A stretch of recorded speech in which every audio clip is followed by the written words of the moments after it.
કેન્દ્રીય ગૃહમંત્રી અમિત શાહના ગુજરાત પ્રવાસનો આજે બીજો દિવસ છે। કચ્છમાં બીએસએફના સ્થાપના દિવસ કાર્યક્રમમાં અમિત શાહ હાજરી આપશે। બીએસએફ સ્થાપના દિવસ નિમિત્તે ખાસ પરેડ યોજાશે। અમિત શાહ પરેડની સલામી ઝીલશે। કેન્દ્રીય ગૃહમંત્રી અમિત શાહ આજે મોરબીની પણ મુલાકાતે જશે। મોરબીમાં ભાજપ કાર્યાલયનું ઉદ્ઘાટન કરશે। ભારતીય સીમા સુરક્ષા દળ આ વર્ષે તેનું 61મો સ્થાપના દિવસ ઉજવી રહ્યું છે, જે ડાયમંડ જ્યુબિલીની ઉજવણી દર્શાવે છે। સામાન્ય રીતે આ દિવસ 1 ડિસેમ્બરે ઉજવાય છે, પરંતુ આ વર્ષે બીએસએફના ડીજી દલજીત સિંહ ચૌધરી 30 નવેમ્બરે નિવૃત્ત થઈ રહ્યા હોવાથી ભવ્ય પરેડનું આયોજન આજે ગુજરાતના ભુજ ખાતે કરવામાં આવ્યું છે। આ સમારોહના મુખ્ય મહેમાન તરીકે ગૃહમંત્રી અમિત શાહ હાજરી આપશે। ડીજી દલજીત સિંહ ચૌધરી સહિત તમામ અધિકારીઓ અને જવાનો આ કાર્યક્રમમાં ભાગ લેશે।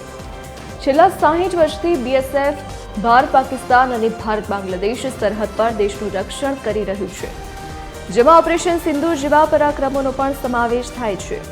આ ઉજવણી દળના ગૌરવશાળી 60 વર્ષ પૂર્ણ થવાનો સંકેત આપે છે।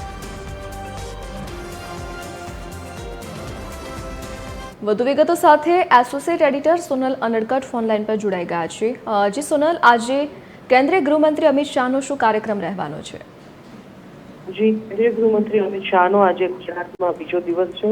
પ્રથમ દિવસે તેમણે ભાવનગર ખાતે વિવિધ કાર્યક્રમોમાં હાજરી આપી હતી અને હવે આજે તેઓ કચ્છમાં ભુજ ખાતે બીએસએફના સ્થાપના દિવસની ઉજવણીમાં ભાગ લેવા જઈ રહ્યા છે। મહત્વનું છે કે બીએસએફનો આજે 61મા સ્થાપના દિવસની ઉજવણી જે છે તે કરવામાં આવી રહી છે। સામાન્ય રીતે 1 ડિસેમ્બરે ઉજવાતો આ સ્થાપના દિવસ વહેલો છે તેની ઉજવણી કરવામાં આવી રહી છે અને મહત્વનું છે કે અમિત શાહ જે આ કાર્યક્રમ અંતર્ગત પરેડ આયોજિત થવા જવાની છે તે પરેડમાં ઉપસ્થિત રહેશે અને પરેડની સલામી ઝીલશે।